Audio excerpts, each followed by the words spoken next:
Deux femmes, deux histoires tragiques et des destins presque identiques dans la souffrance en silence. Je suis une mère de deux enfants. Je me suis mariée en 2015 et je rejoins la maison familiale. Là, j'ai eu ma première fille. Lorsqu'elle a eu 2 ans, mon papa a commencé à me battre. taxawaay man li may dund yàgg na am nañ juróomi doom 2001 la woon ba léegi li may dund métti na tey dafa doog a feeñ nag man damaa dem ba sonn. Comme elle, beaucoup de femmes vivent le calvaire dans leur ménage. Elles croulent sous le poids des traditions et pesanteurs socio-culturelles de peur d'être indexées ou taxées de femmes sans vertu. loxoom lay jël di ma dóor di ma mbëggal ci miir yi ma sonn ba bëgg a dee fi ne damaa feebar sax feebar laa def dem ba tey maa ngi tëdd rek di jooy di ma yëg sama yaram man rek maa xam. Ma fille, elle est venue, elle a crié. Maman, maman, maman, en touchant ses parties intimes. Tonton m'a fait mal ici. J'ai dit quoi? Tonton m'a fait mal ici. Là, je suis sautée, j'ai failli même m'évanouir. Lorsque j'ai appelé mon mari, je lui ai raconté l'histoire, je lui ai fait la vidéo. Il m'a appelé, il m'a dit que toi, tu es une satante. Il m'a traité de tous les mots, que chez moi, il n'y a pas de pédophile. Il n'a pas voulu croire. J'ai attendu la nuit, attendu. Rien. Il est venu vers 2 h du matin. J'ai dit que toi, tu n'as pas entendu ce que j'ai dit sur l'enfant. Il n'a rien dit. Il a même vu l'enfant qui pleurait dans la nuit. Là, le matin, je me suis levée, je suis partie à la police. Je suis partie à l'hôpital, ils m'ont dit il faut que j'aille à la police d'abord pour déposer une plainte. Après, je reviens. Je suis partie. J'ai déposé une plainte. Après, je suis repartie à l'hôpital. C'est là qu'ils m'ont dit que l'enfant a eu une infection.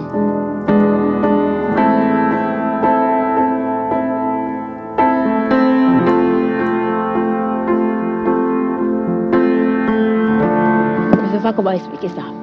C'était vraiment la honte. Je n'ai jamais subi ça de ma vie. Il m'a humiliée devant mes ennemis, il m'a humiliée devant mes voisins. Heureusement, je n'ai pas de problème avec mes voisins. On s'entendait bien. Mais je ne veux pas l'expliquer. C'est trop profond le fait de voir un homme qui prend sa femme et ses propres enfants, qui les met dehors à 2 h du matin. Fou, ça, je ne veux pas l'expliquer.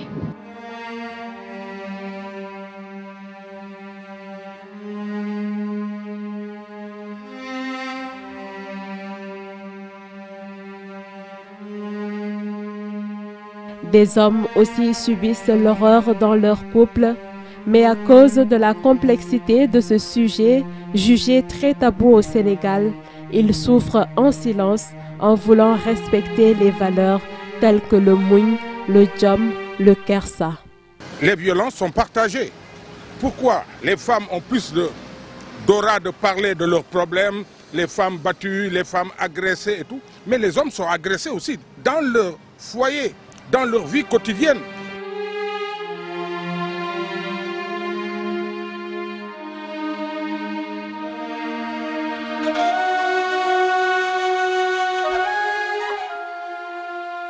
Une douleur indescriptible qui mine le quotidien de ces victimes. Aucune raison valable n'explique cette violence conjugale qui se manifeste sous plusieurs formes, économiques, morales, physiques, psychologiques, entre autres. Néanmoins, certains tentent d'en chercher les causes. L'explication est diverse puisque les violences conjugales peuvent sortir de différents conflits que subissent, qui sont internes au couple ou même et qui de manière vraiment grave se répercutent sur la progéniture, je veux dire les enfants. Ces violences conjugales peuvent aller de la violence verbale qui occupe la plus grande partie, la violence physique avec causes et blessures, et aussi la violence économique, c'est-à-dire la femme est privée de tout ce qu'elle pourrait avoir comme ressources pour faire marcher soit sa maison ou vraiment se prendre en charge elle-même. C'est le manque d'argent. Premièrement, le manque d'argent. Le chômage. Hein, le chômage ici.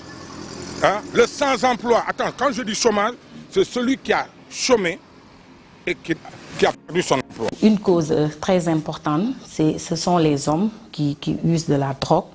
Ce sont des hommes aussi qui prennent de l'alcool, mais il y a aussi la pauvreté qui est un élément déterminant. Il y a aussi le manque de communication dans le couple, mais souvent aussi, on peut dire qu'il y a des facteurs qui ne sont pas purement internes au couple, mais qui sont externes. Soit c'est des problèmes de famille entre les couples, soit l'une des familles n'est pas d'accord avec le mariage, ou bien l'un des conjoints a des problèmes avec l'autre famille et ça se répercute sur le mariage. C'est souvent le fait des hommes.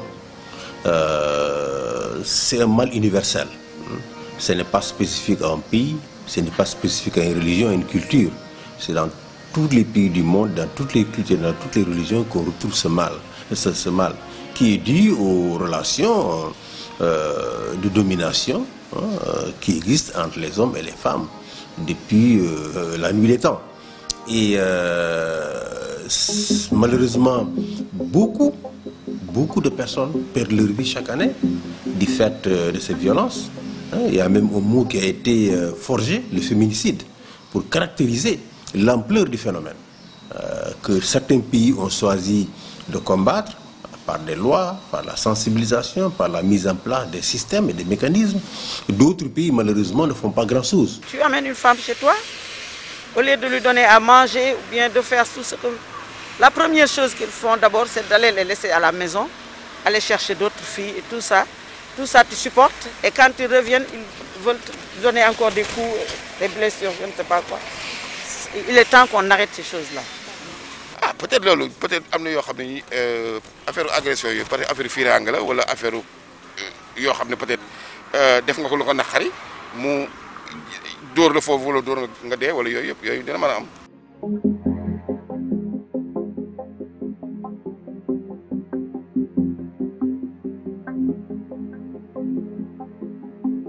Selon un rapport de l'Association des juristes sénégalaises, de janvier à octobre 2019, 9245 cas de violence basés sur le genre ont été enregistrés dans les boutiques de droit de la dite structure.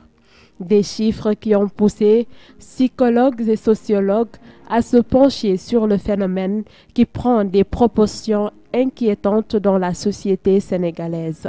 Au niveau de la GIS, il y a des statistiques de 2019 parce que l'année 2020 est en cours.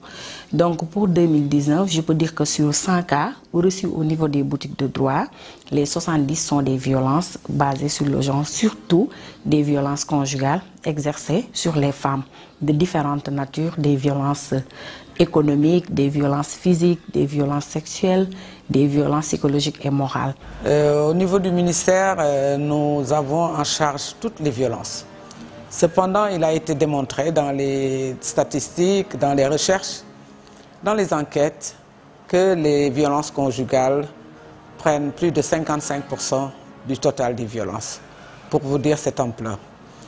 Et à ce titre, on peut les mettre aussi bien là, dans les violences totales que subissent les femmes, et par rapport à nos régions aussi, qui ont des spécificités assez notées, avec des taux qui se différencient par rapport à des régions, dont la région de Diourbel est vraiment la région qui vient en tête, avec plus de 110%, et avec un taux un peu plus faible dans la région de Matam et de Saint-Louis. Les dysfonctionnements du couple, c'est des choses qui existent depuis longtemps. Donc, parce que normalement, un couple qui est formé de deux personnes qui au cours, donc après avoir vécu un certain nombre d'années, vont former un ménage, vont former une famille, et donc avec des cultures, des éducations différentes et qui sont obligés d'être ensemble, de vivre ensemble. Donc à partir de ce moment, on peut comprendre aisément qu'il puisse y avoir des difficultés dans le couple, mais cette prise en charge, comme j'ai l'habitude de le dire, ressort de techniques spécifiques qui existent, dont la formation existe au Sénégal. Moi, je parlerai plus des difficultés que les gens ont à aller vers ces thérapeutes de couple pour être accompagnés, plutôt que de l'aspect financier. Parce que quelquefois, ce n'est pas inscrit dans nos cultures. C'est très difficile pour un homme d'aller raconter ses problèmes de couple devant un autre monsieur ou une autre personne. Moi-même, j'ai eu à faire la formation en thérapie familiale, mais l'un des plus grands obstacles qu'on a, c'est que ici au Sénégal, particulièrement, les hommes ont beaucoup de difficultés à aller raconter leurs problèmes de couple à un médecin. Bon, il y a beaucoup de femmes qui demandent quand même un accompagnement de couple, mais encore une fois de plus, c'est un problème de couple. Ce n'est pas l'homme qui a un problème, ou bien la femme qui a un problème, c'est le couple qui a un problème. Et si le couple a un problème, il faut que le couple s'engage dans cette démarche de résolution du problème. Et si malheureusement l'homme et la femme n'est pas engagés, ça va faire des réticences sur lesquelles il faudra travailler avant de pouvoir faire un travail centré sur le couple.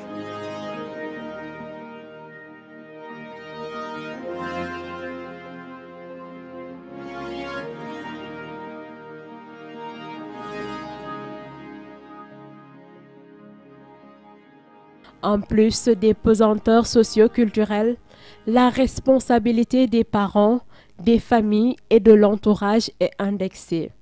Attitude contradictoire aux recommandations de la Déclaration sur l'élimination de la violence à l'égard des femmes, inscrite dans la résolution 48-104 du 19 décembre 1993 de l'ONU. soo dee mu jeex soo yàlla sëñ moom da ngay muñ rek waaw ma ne nu mu mënti noonu rek dafa war a muñ fekkee dem na muñ mënatu ko mu waxtaan ak ay parents mu dem seen kër loolu rek la. Chacun a une responsabilité dans cette histoire de violence. Je pense que si la société avait un autre regard, surtout de la femme, peut-être on n'en arriverait pas à cette situation. Peut-être si l'État avait fait tout ce qu'il fallait pour la protection des femmes, peut-être on n'en serait pas à cette situation. Si les femmes étaient conscientes qu'elles sont des êtres humains au même titre que les hommes, il n'y a pas une supériorité des hommes sur les femmes, je pense qu'on n'en serait pas là. Si toutes les organisations de promotion et de défense des droits des femmes aussi faisaient en tout cas tout ce qu'elles devaient faire, peut-être on n'en serait pas là. Donc chacun a sa responsabilité. Si l'auteur de la violence était conscient qu'il n'a pas le droit d'exercer une violence sur une personne qui a les mêmes droits que lui, peut-être qu'on n'en serait pas là. Donc la responsabilité, elle est partagée. La faute à la société. À la société, mais comme je dis, ce n'est pas une particularité d'une société quelconque, c'est un mal universel qui résulte des relations de domination qui existent entre les hommes et les femmes depuis la nuit des temps.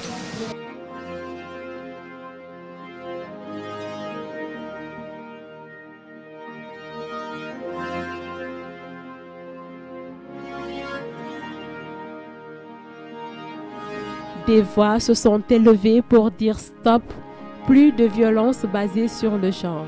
Mais elles butent souvent sur le refus de dénonciation des victimes qui préfèrent parfois se murer dans le silence au lieu d'être la risée de la société. C'est une barrière culturelle qui est très forte. Il y a une barrière religieuse et il y a aussi cette barrière culturelle qu'il faut protéger son mari, qu'une femme ne doit pas dire ce qui se passe dans son couple, parce que si la femme le fait, elle va être considérée comme une femme indigne. Donc du coup, elle souffre, elle est battue, ses enfants sont battus, toute la famille regarde. Souvent tu vois une victime à qui tu as rédigé une plainte et qui, au lieu de déposer, revient pour te dire que non, je ne veux pas déposer parce que je ne veux pas qu'après que la société m'indexe, que j'ai porté plainte contre mon mari, j'ai porté plainte contre le père de mes enfants. Donc, c'est des cas qui arrivent. Mais comme je dis, l'AGS fait un accompagnement. Ce n'est pas l'AGS qui prend la décision. Nous, ce qu'on fait, c'est de donner des informations à la victime. C'est de dire à la victime que ce qu'elle est en train de vivre là, ce n'est pas normal parce que personne ne doit subir une violence. Personne n'a le droit d'exercer une violence sur une autre personne. Les victimes ont honte, les victimes n'en parlent pas, les familles ne veulent pas que les victimes parlent, les victimes se cachent, les familles protègent les coupables. Donc du coup, si on n'a pas des victimes qui se présentent, comment la loi peut les défendre. Ça, c'est un premier point.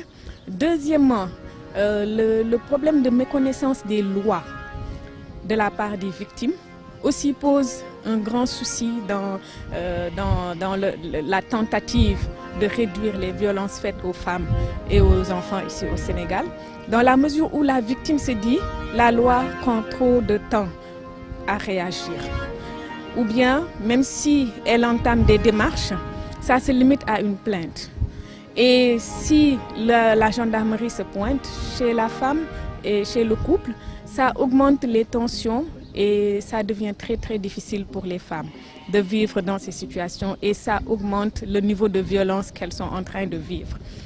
Et même si des associations comme l'association des juristes interviennent, la plupart du temps les victimes se rétractent à cause de la lenteur administrative. Les chiffres que nous venons de donner sont des chiffres qui viennent des enquêtes, mais qui sont largement au-delà des chiffres que nous prenons au niveau des centres de prise en charge. Ce qui nous ferait dire que les femmes ne dénoncent pas. Alors il y a ce défaut des femmes pour dénoncer les violences qu'elles subissent pour que la prise en charge leur soit faite. Des fois aussi, vous pouvez peut-être dire que peut-être elles ne sont pas au courant de ce dispositif qui existe. Je suis sidéré par l'évolution de la société sénégalaise. Les femmes sont moins combatives. On a connu une génération des femmes dans les années 70, 80, 90. Les Marie-Angélique Savané, toutes ces femmes qui étaient combatives, qui étaient prêtes à aller au front, qui étaient prêtes à affronter les conservateurs dans nos sociétés, que ce soit les conservateurs par rapport à la tradition ou la religion. Aujourd'hui, on trouve de moins en moins de ce type de femmes. Et donc, les conservateurs, ils gagnent du terrain. Ils gagnent du terrain, ils tiennent un discours totalement phallocrate. Et personne n'ose élever la voix. Dès que vous élevez la voix, on dit que vous êtes contre l'islam, vous êtes contre nos traditions, vous êtes en train de, disons, d'acculturer les filles, les femmes, etc. Voilà, c'est là où on est en train de retourner. Malgré l'exposition des médias et des réseaux sociaux, la société devient de plus en plus conservatrice. Il faut qu'on ait le courage, que les femmes aient le courage d'affronter cette personne-là, de lutter.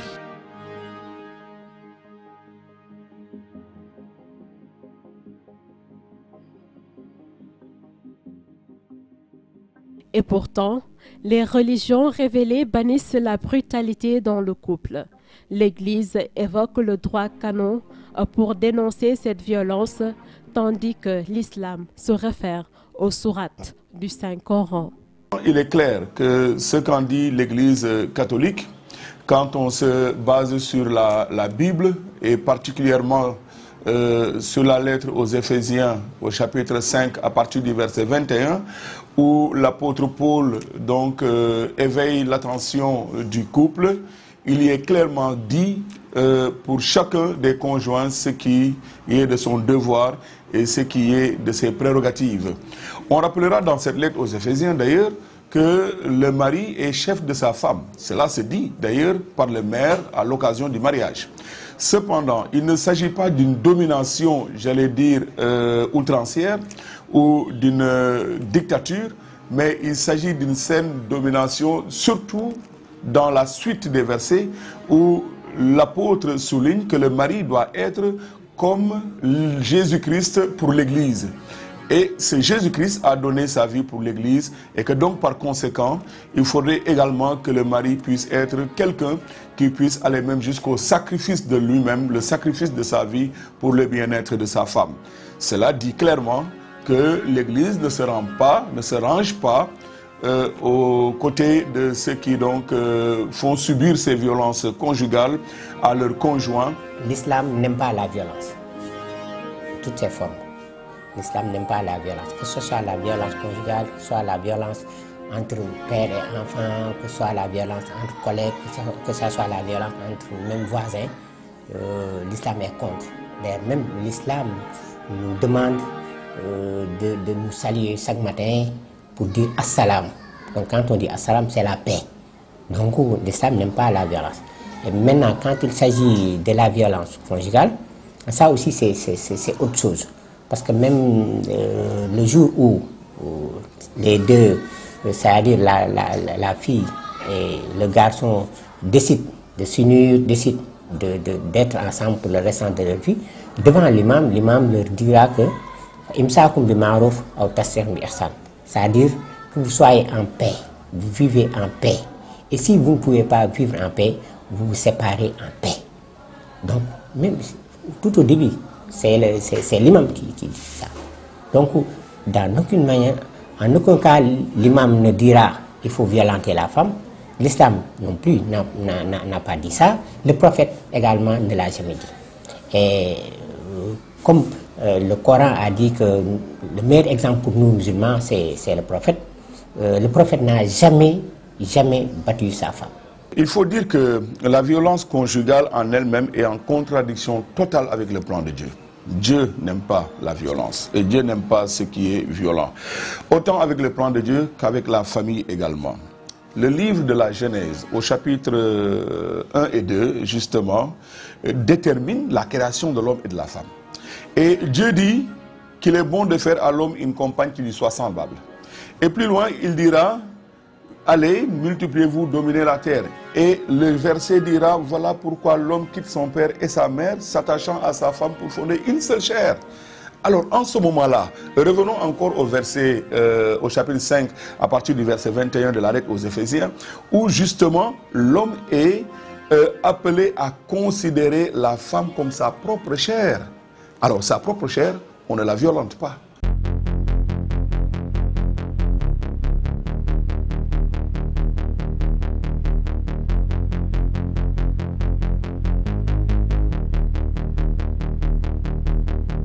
Mais malheureusement, beaucoup de victimes de violences restent dans le domicile conjugal et quelquefois même au prix de leur vie, faute de moyens ou par crainte du qu'en dira-t-on. Les rares qui osent prendre leur destin en main en demandant le divorce font face à d'énormes difficultés.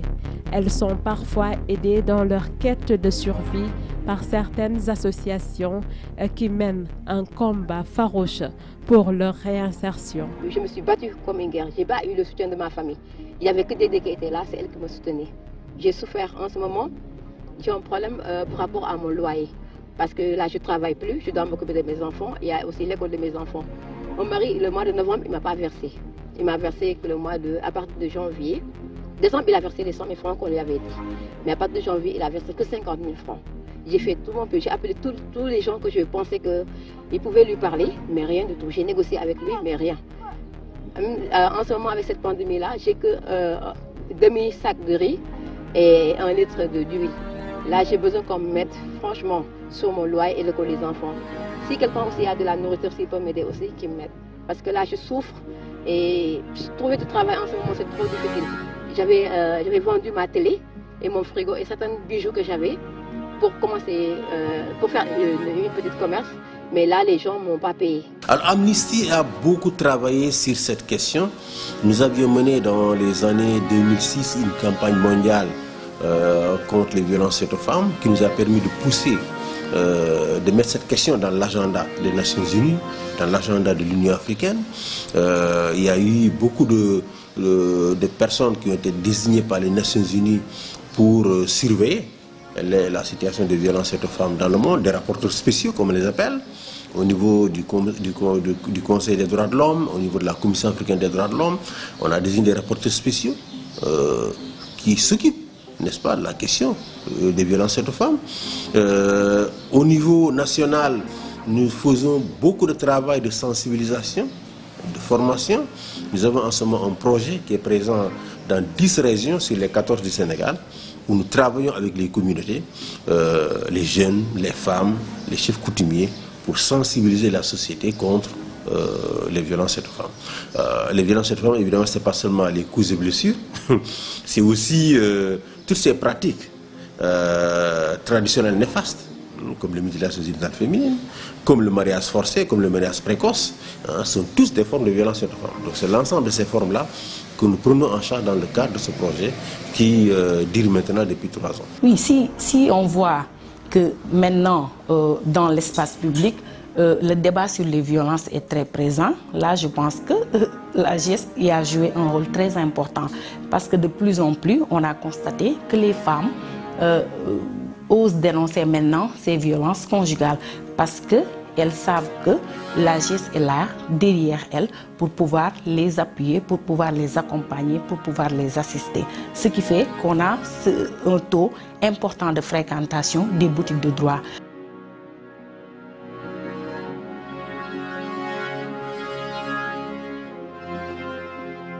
Elles peuvent aussi rester en justice, puisque le Code pénal punit les auteurs de violences conjugales de peines allant de 3 mois à 6 ans d'emprisonnement, voire même plus s'il y a des circonstances aggravantes. Des peines qui peuvent s'accompagner d'amendes. Et d'ailleurs, une loi de 1999 appelée Réforme sur la violence est venue durcir la peine, même si l'on note la non-application ou l'inefficacité des conventions internationales sur la protection de la femme. Si c'est des violences psychologiques et morales, les peines peuvent tourner entre 6 jours à 5 ans et une amende de 20 000 à 200 000. Si c'est des violences physiques, là aussi, s'il y a une incapacité totale de travail de 20 jours, on peut avoir des sanctions de 3 à 7 ans. Pour les violences sexuelles telles que les viols, là, avec la nouvelle loi criminalisant le viol, on a des peines criminelles telles que de 10 à la réclusion criminelle.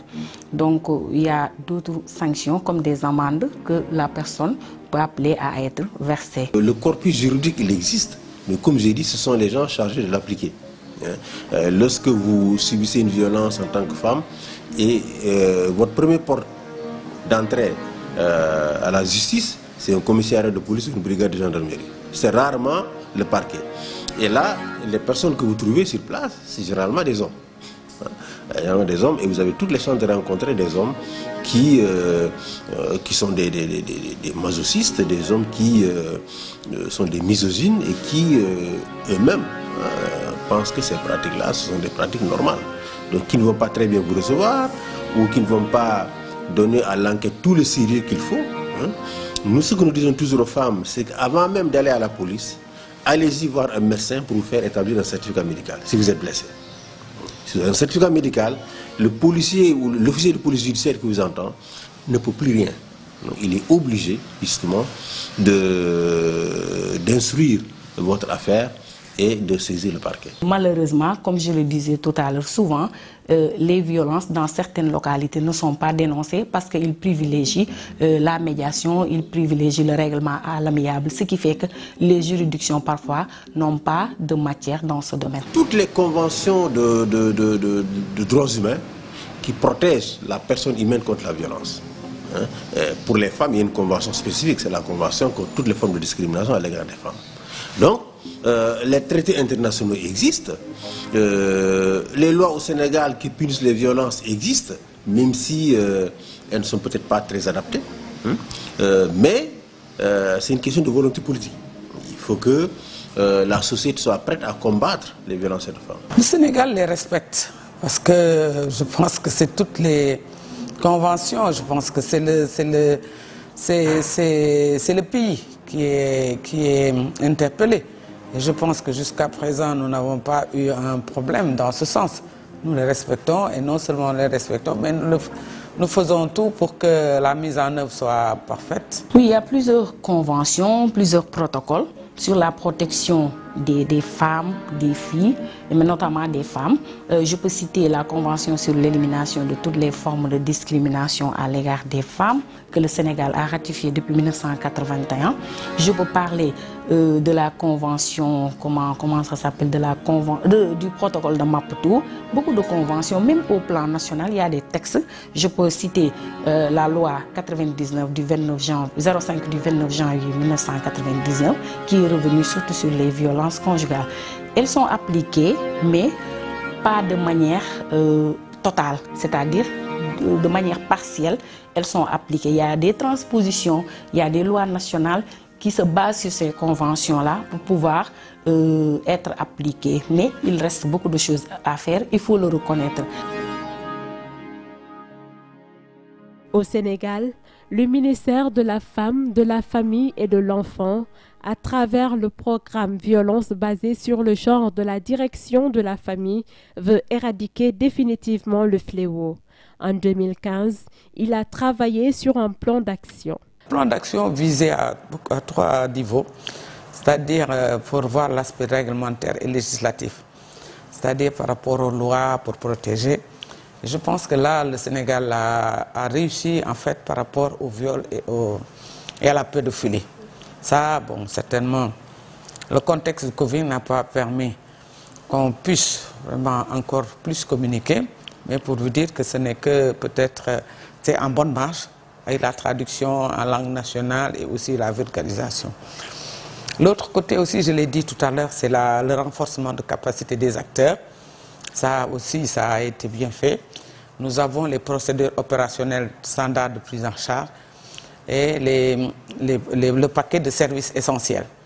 Le paquet de services essentiels permet à montrer, déjà comme vous l'avez dit, l'aspect important de la prise en charge psychologique. C'est-à-dire toutes les prises en charge dont aurait besoin cette victime est déjà enseignée, orientée et aussi mise en connaissance. Il y a aussi l'aspect aussi qui est très important, c'est-à-dire de mettre tous les acteurs dans la mise en œuvre. Ça, nous l'avons aussi réussi parce que de jour en jour, nous voyons beaucoup d'acteurs, comme je l'ai dit tout à l'heure, mais aussi saluer même. En fait, maintenant, il y a un autre aspect très communicationnel, on a des blogueurs. Vous voyez dans les dans les réseaux sociaux, tout cela aussi c'est très important. On voit des femmes dans l'anonymat sortir à l'électrique et ça, nous le captons au rebond avec toujours nos structures et nous essayons de trouver remède à cela. Cependant, il existe des mécanismes d'accompagnement de ces victimes. Les associations féminines en font leur cheval de bataille. Elles sont aidées dans ce combat par les défenseurs des droits humains. Donc, mon association actuellement agit au niveau de l'écoute, de l'accueil et aussi au niveau de la mise en relation avec les organismes qui peuvent aider ou bien les personnes privées. Donc on est une sorte de tampon entre les victimes et les structures qui peuvent aider les personnes victimes de violences, que ce soit femmes ou enfants. Donc des abris provisoires, on en cherche, on en trouve, mais c'est vraiment provisoire parce qu'on ne peut pas le faire à long terme si on n'a pas de moyens, si on n'a pas de financement. Nous avons au plus bas niveau, nous avons les Badianougor, nous avons les associations, nous avons tous les acteurs communautaires qui sont forts en ce domaine, mais nous avons aussi au niveau des régions une organisation, une structuration de la prise en charge. Puisque comme au niveau national, nous avons mis en place un comité national, comité national pour la lutte contre les violences basées sur le genre et la promotion des droits humains. Comité national pour l'éradication des violences basées sur le genre et la promotion des droits humains. À la tête de ce comité, nous avons le ministre. Mais au niveau des régions aussi, nous avons des comités régionaux dirigés par les gouverneurs. Et nous allons au niveau local, au niveau de ces comités régionaux, pour descendre au niveau département et communautaire, pour déjà former, pour la sensibilisation, pour qu'ils puissent sensibiliser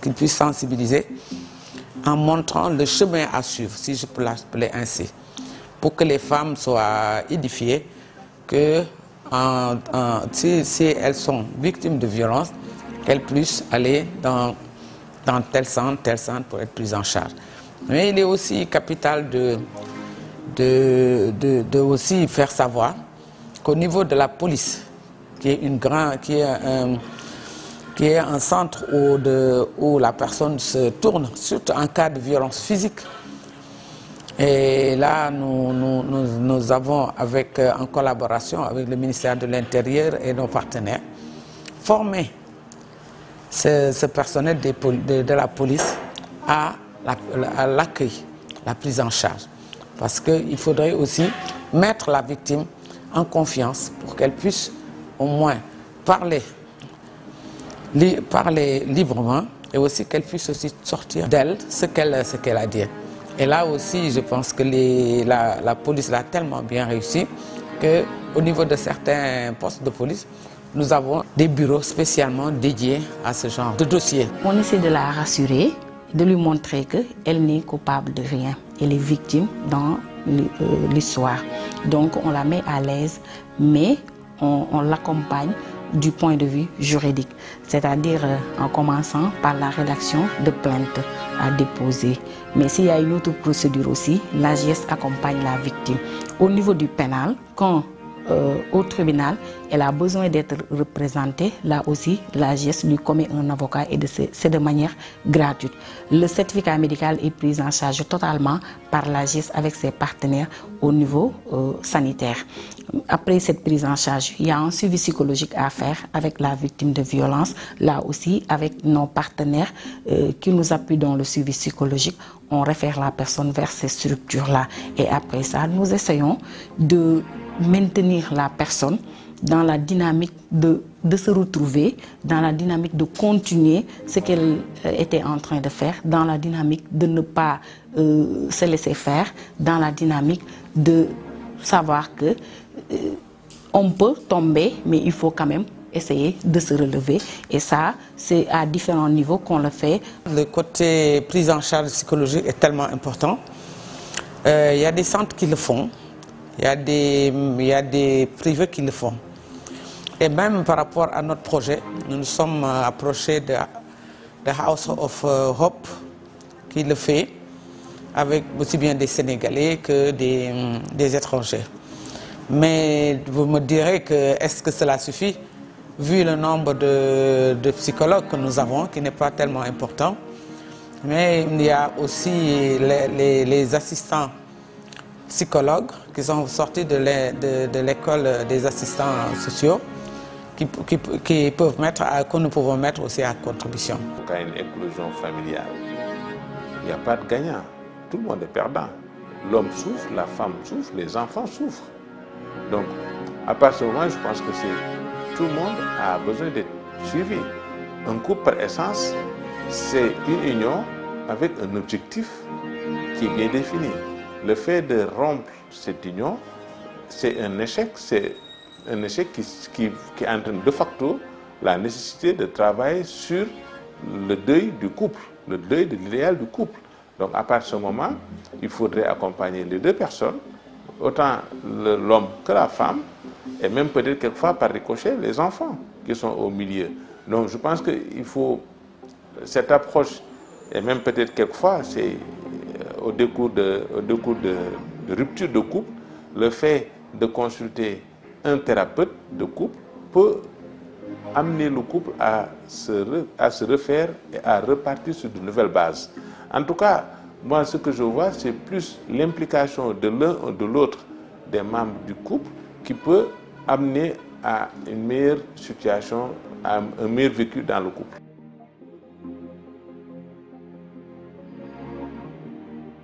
Comme les religions révélées n'encouragent pas le divorce, elles ont des stratégies pour accompagner les couples en difficulté. L'accompagnement, comme je le disais tantôt, peut être fait par le prêtre en paroisse. Déjà, il faudrait faire le pas d'aller vers ce prêtre. Je disais tout à l'heure que le prêtre n'est pas, autant qu'il soit pastoral, qu'il puisse le faire ou l'être, ne peut pas connaître l'immensité des besoins de ces brebis. Et que donc, par conséquent, que ce soit la famille, l'entourage ou la personne concernée, eh bien, il serait bon que ce prêtre soit informé déjà de ces situations-là. À partir de ce moment, il peut exercer son devoir de pasteur en allant à la rencontre de ces couples pour pouvoir donc les aider, les accompagner à traverser cette étape difficile. Ça, c'est la première chose. La deuxième chose que l'Église fait dans ce sens-là, c'est bien entendu la prière. Je devrais peut-être même commencer par là. C'est de prier et faire en sorte que vraiment les familles soient solidement ancrées sur le postulat de l'amour tel que Dieu nous l'a enseigné. Et cela nous permet, n'est-ce pas, d'éviter déjà toutes ces difficultés que nous sommes dont nous sommes en train de parler. Et cette prière installe aussi la famille dans une sorte de réconfort profond et personnel qui permet de pouvoir traverser ces moments de difficulté, eh bien, sans pour autant s'enliser dans les épreuves que nous vivons. La troisième possibilité que l'Église a, bien sûr, pour pouvoir apporter son aide, c'est de pouvoir s'appuyer sur certaines structures qui existent. J'ai parlé des équipes Notre-Dame, mais il y a aussi les commissions de la famille qui existent dans les paroisses. Ces commissions familiales, eh bien, ont pour vocation d'accompagner les familles chrétiennes, catholiques. Nous connaissons les difficultés à travers nos communautés ecclésiales de base que vivent certaines familles. La commission familiale dans les paroisses où elles existent ont le devoir de pouvoir faire, en tout cas, tout un travail d'accompagnement, tout un travail d'approche déjà, mais aussi d'accompagnement qui permettent à ces couples-là de pouvoir surmonter les difficultés du départ.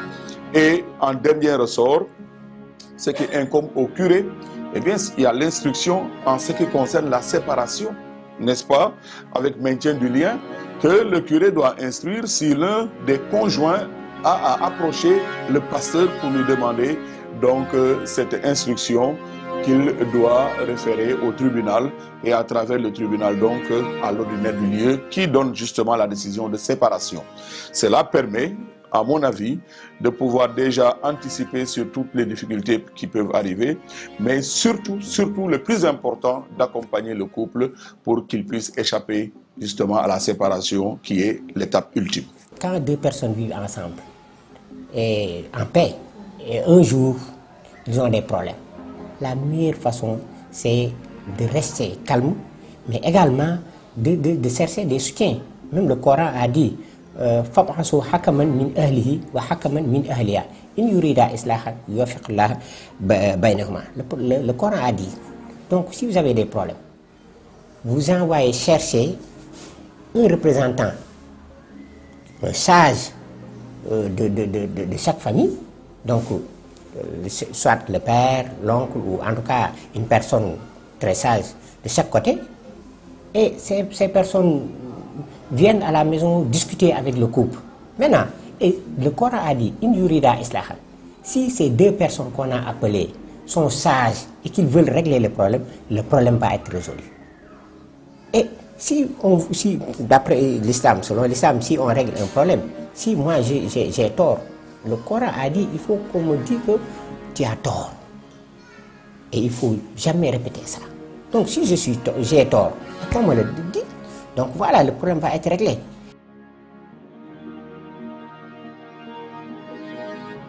Les solutions, selon les acteurs, résident dans le travail en toute synergie, mais surtout pousser les victimes à avoir la culture de la dénonciation.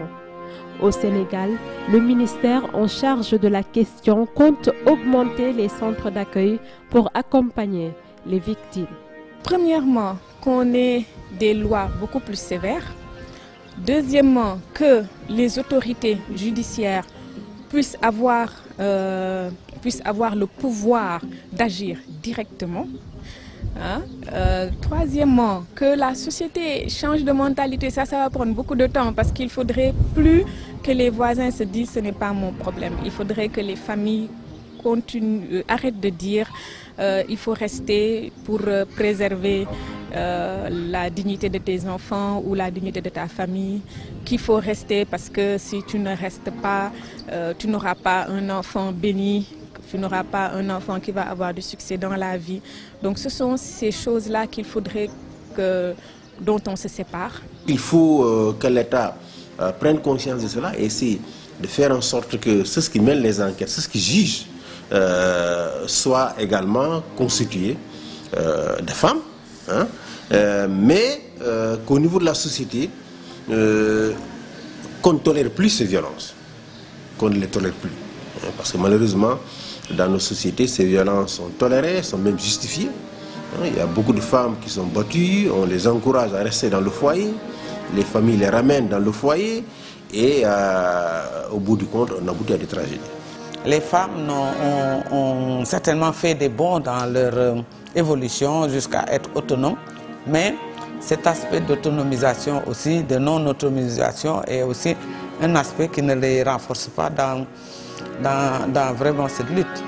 Mais c'est sûr que là aussi c'est un chantier pour le ministère de la Femme de pousser les jeunes filles dans leur maintien à l'école.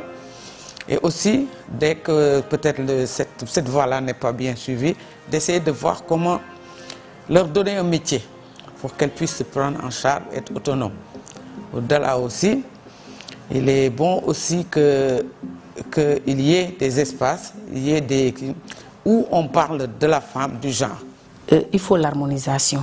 Quand je parle d'harmonisation, c'est vrai que les causes des violences, elles ne sont pas seulement d'ordre légal, mais il y a d'autres causes qui sont là. Mais l'élément légal est important. Si on avait un cadre juridique de protection des droits des femmes, je pense que ceux qui voudraient exercer de la violence sur les femmes allaient réfléchir 2 fois avant de franchir le pas, avant de faire leur acte. L'État est dans ça, parce qu'on a la loi criminalisant le viol. Et je pense qu'on est dans une logique d'harmoniser, dans une logique de renforcer l'arsenal juridique de protection des droits des femmes. Mais je pense que c'est un élément important pour arriver à éradiquer ces violences. Je l'avais dit, il faut des politiques. Il faut des politiques, il faut des programmes, en tout cas, où les femmes peuvent dire que oui, on a des moyens qui nous permettent d'être autonomes.